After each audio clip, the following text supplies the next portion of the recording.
গত 25 বছর ধরে আমি একজন প্রবাসী বাঙালি। আপাতত আমি থাকি দক্ষিণ ভারতের একটি ছোট্ট পার্বত্য শহরে। এখানে কোনো ভালো বইয়ের দোকান নেই, বাংলা সাহিত্য তো দূরস্থ। আহ, জীবনের কার্যক্ষেত্রে এবং তার আগে পড়াশুনোর তাগিদে ইংরেজি সাহিত্যের আধিক্য হয়ে গিয়েছিল। বাংলা সাহিত্য বলতে আমার ঘড়ির কাঁটা আটকে ছিল সেই সমরেশ মজুমদার, শীর্ষেন্দু মুখোপাধ্যায়, সত্যজিৎ রায়দের যুগে। সমকালীন বাংলা সাহিত্যে কী কাজ হচ্ছে, কোন কোন লেখকরা এই সময়ের মশালকে আগে নিয়ে যাচ্ছেন, এই সম্পর্কে আমার কোনো ধারণাই ছিল না। আমি কিন্তু জীবনে একটা শূন্যতা অনুভব করছিলাম, কারণ আমার মনের মধ্যে একটা তাগিদ ছিল যে কন্টেম্পোরারি বাংলা রাইটারদের লেখা কিন্তু আমাকে পড়তে শুরু করতে হবে। আমার যে এই গ্যাপটা হয়ে গিয়েছে অ্যাজ আ রিডার, এটাকে কিন্তু আমাকে ভরাট করতে হবে। এবং তখনই আমি খুঁজে পাই কিছু বাংলা বুক টিউবারদের। এই বুক টিউবারদের নানান ভিডিও দেখে আমি প্রায় ঘন্টার পর ঘন্টা, আমি প্রায় 100 ঘন্টার কাছাকাছি বুক টিউবারদের কন্টেন্ট দেখেছি। এবং দেখে আমার মনে হয়েছে যে কিছু বই আমার সংগ্রহ করা উচিত। সেরকমই আজকে 13টি বই, দুটি কমিক্স এবং একটি পত্রিকা নিয়ে আপনাদের সাথে কথা বলবো।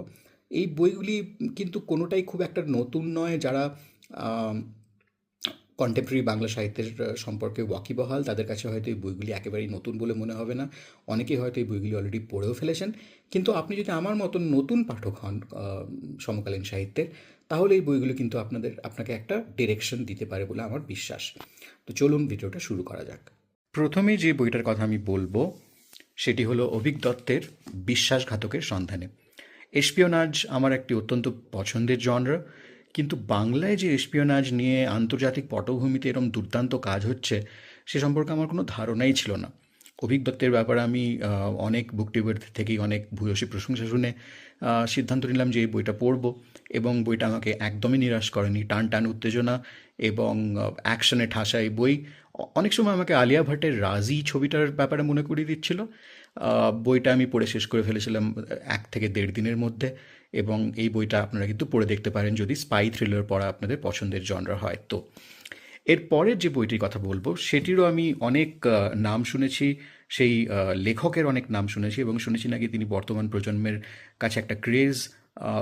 এই বছরের বইমেলাতে প্রকাশিত হওয়া সবথেকে চর্চিত বইগুলির মধ্যে একটি শায়ক আমানের লেখা ঘুমঘাট।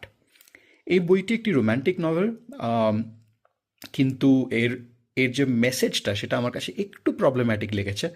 শায়ক আমানের লেখা ভালো, নিঃসন্দেহে, কিন্তু ওই যে বললাম এর কোর মেসেজটাতে আমার একটু প্রবলেম মনে হয়েছে।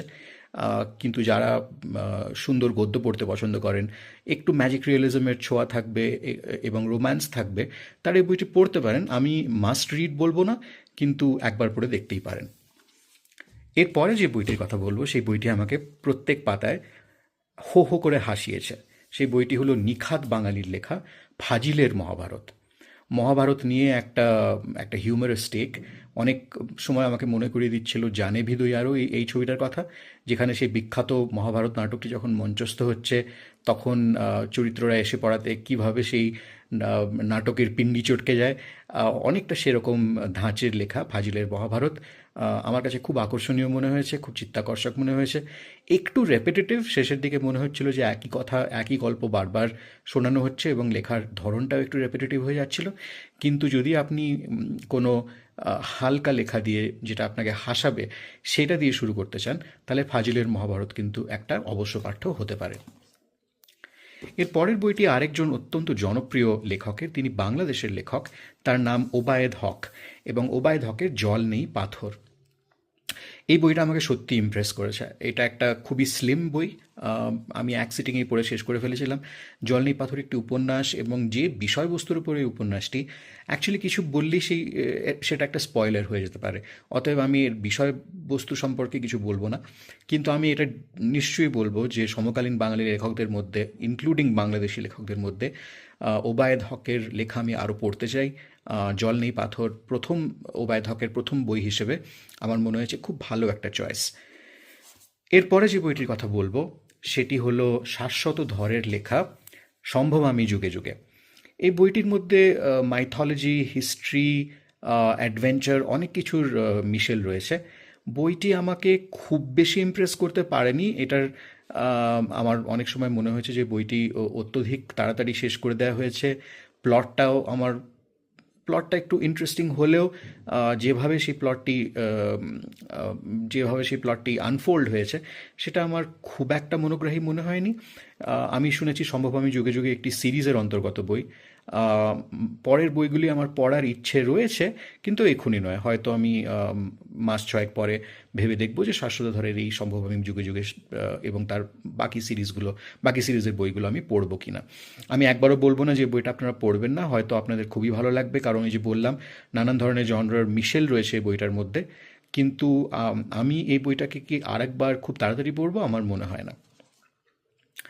এরপরে চলে যাচ্ছি একজন লেখিকার লেখায়, যিনি অত্যন্ত নাম করেছেন এবং যাকে নিয়ে অনেক বুক টিউবারকে আমি বলতে শুনেছি যে তিনি বাংলা সমকালীন সাহিত্যে একটা নতুন ডিরেকশন সেট করে দিয়েছেন। তিনি হলেন দেবারতী মুখোপাধ্যায়, এবং আমি তার বই কৃষ্ণ সিন্ধুকি পড়ে শেষ করেছি। কৃষ্ণ সিন্ধুকি আমার এক খুব প্রিয় জায়গা, আন্দামান দ্বীপপুঞ্জে অবস্থিত গল্পটি, এবং স্বাধীনতা সংগ্রামের প্রেক্ষাপটে, সেখানে সেলুলার জেলের প্রেক্ষাপটে দুর্দান্ত উপন্যাসটি। আম, এর বেশি আমি কিছু বলবো না। যদি আপনাদের ভারতবর্ষের স্বাধীনতা সংগ্রামের ইতিহাস এই নিয়ে যদি আপনাদের কৌতূহল থাকে, এবং আন্দামান এবং সেলুলার জেলকে নিয়ে বিশেষভাবে যদি আপনারা পড়তে চান, বা এই বইটাকে আমি বলবো একটা অত্যন্ত ভালো গবেষণারও ফসল। ভালো লেখাই শুধু নয়, ভালো গদ্যই শুধু নয়, অত্যন্ত ওয়েল রিসার্চড একটি বই। এবং সেক্ষেত্রে আমি বলবো যে এই কৃষ্ণ সিন্ধুকি আপনাদের ডেফিনেটলি একবার পড়ে দেখা উচিত। এরপরে আরও একটি বই যেটির আমি খুব সুনাম শুনেছি, বইটির নাম ম্যাও, লিখেছেন অভিষেক চট্টোপাধ্যায়। আমি এই ভিডিওতে প্রকাশক বা বইয়ের দাম কত এইসবগুলোর মধ্যে যাচ্ছি না, কারণ আমার মনে হয় সেগুলো আপনারা খুব সহজেই খুঁজে বের করে নিতে পারবেন অনলাইন। আমি আপনাদের শুধু আমার প্রতিক্রিয়াটুকুই জানাচ্ছি। ম্যাও একটা বই যেটা আমি আরেকবার খুব তাড়াতাড়ি পড়তে চাই, কারণ আমি ঠিক বুঝে উঠতে পারছি না বইটা আমার ভালো লেগেছে নাকি আমি বইটা পড়ে কনফিউজড হয়েছি। হয়তো এটা সম্পূর্ণ আমার শর্টকামিং, যে আমি বইটাকে হয়তো যখন আমি বইটা পড়ছিলাম তখন আমি অন্যমনস্ক ছিলাম, কাজে ব্যস্ত ছিলাম, তাই এই বইটাকে আমি তার যথাযথ সময় দিয়ে উঠতে পারিনি। কিন্তু আমি শুনেছি যে অনেকের এই বইটি অসম্ভব ভালো লেগেছে, এই গোয়েন্দা গল্পটি অসম্ভব ভালো লেগেছে। আম, স্বয়ম্ভু সেন সিরিজের এটি প্রথম রহস্য কাহিনী। আমি এই বইটি আরেকবার পড়তে চাই, তারপরে আমি আপনাদের আবার জানাবো আমার মতামত। বইটি কিন্তু অত্যন্ত ইন্ট্রিগিং একটি কনসেপ্ট, এবং একটা বেড়াল এই গল্পের মধ্যে একটা সেন্ট্রাল জায়গা নিয়ে আছে। বইটি নিঃসন্দেহে খুব ভালো লেখা, কিন্তু এই গল্পটি সম্পর্কে আমার একটু ধোঁয়াশা রয়ে গেছে। আমি এই বইটি আরেকবার পড়ে দেখতে চাই। এরপরে আরেকটা অত্যন্ত পপুলার বই, তার নাম বাতাসে বহিছে বিষ, লিখেছেন ইন্দ্রনীল মুখোপাধ্যায়। এটি আরেকটি ক্রাইম থ্রিলার। এই গল্পের মধ্যে পুরনো টলিগঞ্জ ফিল্ম ইন্ডাস্ট্রির কথা উঠে এসেছে, নানান ধরনের নানান সময়ে নানান প্রেক্ষাপট উঠে এসেছে। বইটি আমার বেশ ভালো লেগেছে। যদি আপনারা একটা টান টান ক্রাইম থ্রিলার পড়তে চান, তো ইন্দ্রনীল মুখোপাধ্যায়ের বাতাসে বহিছে বিষ আপনারা সংগ্রহ করে দেখতেই পারেন। এর ব্লগটাও আমি আপনাদের একটু দেখিয়ে দিচ্ছি। 64 খোপের আসল রাজা আর রানী কারা? অ্যাসিস্ট্যান্ট কমিশনার অগ্নি সেন কি পারবে এই বিষ বাতাসের প্রকোপ থেকে শহরকে মুক্ত করতে? আসুন পড়ুন এক হাড় হিম করার ঊর্ধ্বশ্বাস গোয়েন্দা উপন্যাস। বেশ, এর পরের বইটি আমার ভীষণ ইন্টারেস্টিং লেগেছে। বইটির নাম 3 বাহু 10 মুখ, লিখেছেন অনির্বাণ মুখার্জি। এই বইটি প্রাচীন ভারতবর্ষের একটি দলিলই বলতে পারা যায়। বইটির মধ্যে যেমন রহস্য রয়েছে, অ্যাডভেঞ্চার রয়েছে, এবং এটা একটি হিস্টোরিক্যাল মিস্ট্রি থ্রিলার বলে প্রকাশক এটিকে ডিসক্রাইব করেছেন, যার কাহিনী দানা বেঁধেছে বর্তমান প্রেক্ষাপটে। কীভাবে দুই বন্ধু এক প্রাচীন পুঁথির সূত্র ধরে জড়িয়ে পড়ে হাজার হাজার বছরের লুকিয়ে থাকা এক অবিশ্বাস সত্য সন্ধানে। ঐতিহাসিক সূত্র আর পৌরাণিক সংকেতের হাত ধরে এই গল্প আমাদের এনে দাঁড় করা এক নতুন দিগন্তের সামনে। বুঝতেই পারছেন একটি মাইথোলজিক্যাল মিস্ট্রি থ্রিলার। খুবই খুবই ইউনিক লেগেছে আমার বইটি, এবং বাংলাতে যে এই সাবজেক্ট নিয়ে কাজ হচ্ছে আমি জানতাম না, এবং আমার এই বইটি পড়ে দুর্দান্ত লেগেছে। এরপরে আরেকটি অত্যন্ত জনপ্রিয় বই, অপারেশন ব্লু উইংস, লিখেছেন অভিক দত্ত। আরেকটি টান টান উত্তেজনায় নির্মাণ করা স্পাই থ্রিলার। সত্যি বলতে কি এই এসপিওনার জনরা নিয়ে বাংলায় যে এত ভালো কাজ হচ্ছে, জানতে পেরে আমি খুবই এক্সাইটেড। আমার মনে হয়, আর আমি সবে যেহেতু পড়তে শুরু করেছি, অনেক অনেক বই এই জনরার রয়েছে, যেগুলো আমি অলরেডি সংগ্রহ করে ফেলেছি। বইগুলি পড়লে আমি আপনাদের সামনে আবার পাঠ প্রতিক্রিয়া দেবো। কিন্তু এখনও পর্যন্ত যে বইগুলি আপনাদের দেখালাম, আমার মনে হয় একেবারে নতুন যদি আপনারা সমকালীন সাহিত্যের পাঠক হন, এই প্রত্যেকটি বই কিন্তু আপনাদের একবার দেখা উচিত। সব বই হয়তো আমার একই রকম ভালো লাগেনি, কিন্তু তার মানে যে আপনাদের ভালো লাগবে না সেরকম আমি একেবারেই বলবো না। এবং কন্টেম্পোরারি রাইটিংয়ের কিছু মাইলস্টোন হিসেবে ডেফিনেটলি এই বইগুলিকে আপনারা সংগ্রহ করে দেখতেই পারেন, এবং তারপর আপনারা নিজেরাই সিদ্ধান্ত নিতে পারেন বইগুলি আপনাদের ভালো লেগেছে কিনা। এরপরে আসছি আরেকজন অত্যন্ত খ্যাতনামা এবং জনপ্রিয় লেখকের বই, স্মরণজিৎ চক্রবর্তীর রোম্যান্টিক নভেল আলোর গন্ধ। আম, স্মরণজিৎ চক্রবর্তী, আমার মনে হচ্ছে তার একটি কাল্ট ফলোয়িং রয়েছে অলরেডি। আমি প্রচুর ইউটিউব ভিডিও দেখে যেটা বুঝতে পেরেছি, এবং তিনি অত্যন্ত জনপ্রিয় তার রোম্যান্টিক নভেলের জন্য, রোম্যান্টিক লেখার জন্য। আলোর গন্ধের গদ্য আমাকে খুব ইমপ্রেস করেছে। আম, কিছু কিছু জায়গাতে হয়তো তার লেখনী আমাকে মনে করিয়ে দিয়েছে বিখ্যাত কিছু ইংরেজি রোম্যান্স রাইটারদের কথাও মনে করে দিয়েছে।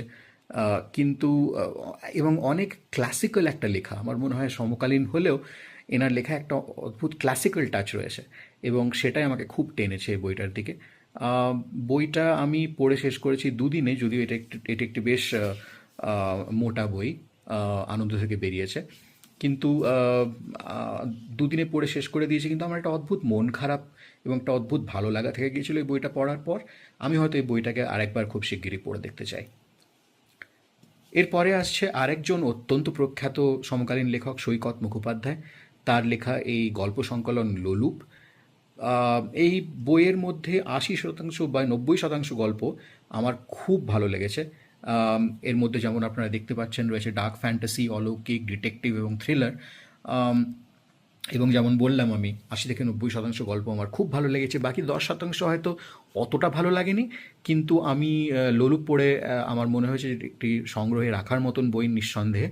এবং আপনারা যারা সৈকত মুখোপাধ্যায়ের লেখা সম্পর্কে খুব একটা বেশি জানেন না, যেমন আমি অবগত ছিলাম না, তাদের জন্য কিন্তু লোলুপ একটা ভালো স্টার্টিং পয়েন্ট হতেই পারে। এরপরে আরেকটি অত্যন্ত খ্যাতনামা সিরিজ, মেসন সিরিজের অন্তর্গত কৌশিক মজুমদারের লেখা সূর্য তামসী। এটি ওই সিরিজের প্রথম বই, এবং এটিও একটি বলতে পারেন হিস্টোরিক্যাল মিস্ট্রি বই, এবং অত্যন্ত ওয়েল প্রডিউসড এই বইটি, খুব ভালো প্রোডাকশন কোয়ালিটি। এখানে আমি যে বইগুলো আপনাদের দেখালাম সবারই কিন্তু প্রোডাকশন কোয়ালিটি খুবই উচ্চমানের।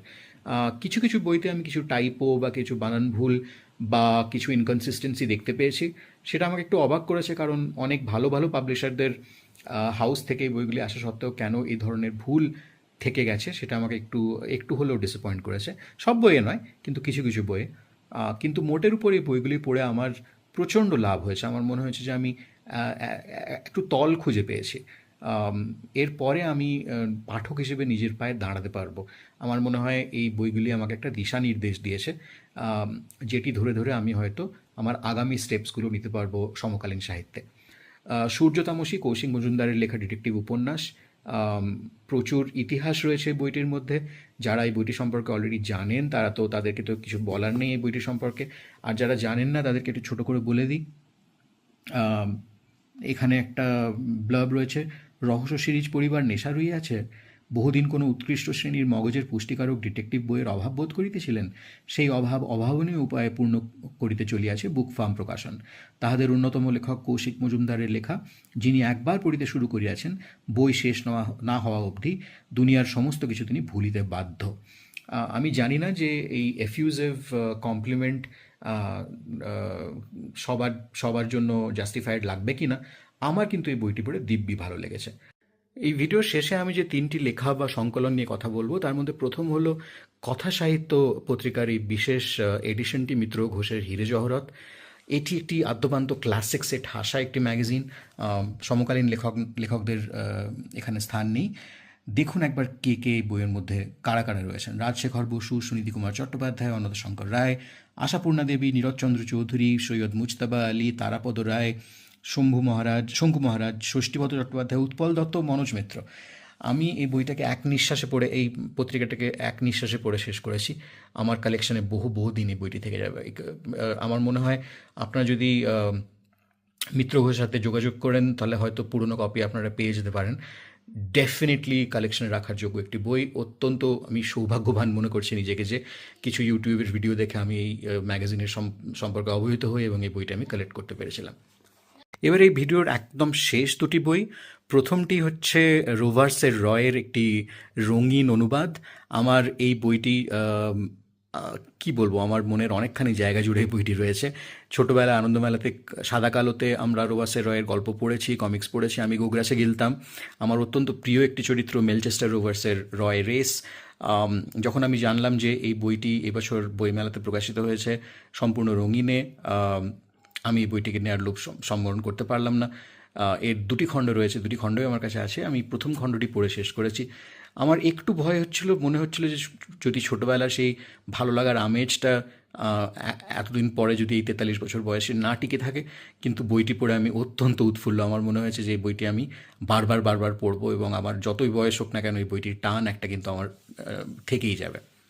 এবং শেষ যে বইটি, সেটিও একটি বহু চর্চিত গ্রাফিক নভেল। বইটির নাম লুবলুর পৃথিবী, চারবাক দেবতোর লেখা। এই বইটি আমাকে আরেকবার পড়তে হবে। বইটির মধ্যে দর্শন রয়েছে এবং এই লুবলুর চরিত্রটি আমার খুবই ইন্ট্রিগিং বলে মনে হয়েছে। বইটির সম্পর্কে আমি অনেক ভূয়সী প্রশংসা শুনেছি, কিন্তু এই বইটি আমাকে আরেকবার পড়ে দেখতে হবে। তো এই ছিল এই ভিডিওর 14টি বই এবং দুটি কমিক্স এবং একটি গল্প সংকলন বা লেখা সংকলন। সমস্ত সেই ইউটিউবারদের আমি ধন্যবাদ দিতে চাই যারা আমাকে এই পথ চালাতে সাহায্য করেছেন। এই সমস্ত বইয়ের রেফারেন্স আমি কিন্তু কোনো না কোনো বুক টিউবারের ভিডিও থেকেই পেয়েছি। তাদেরকে অজস্র ধন্যবাদ। কিছু আরও নতুন বই নিয়ে আমি আপনাদের সাথে আবার দেখা করব খুব শীঘ্রই। ততদিন আপনারা সবাই ভালো থাকবেন। আর প্রবাসী বাঙালি যদি আপনি হন, তাহলে আমি আশা করছি যে এই বইগুলি কিছুটা হলেও আপনার পথ চলাকে সুগম করবে। ধন্যবাদ।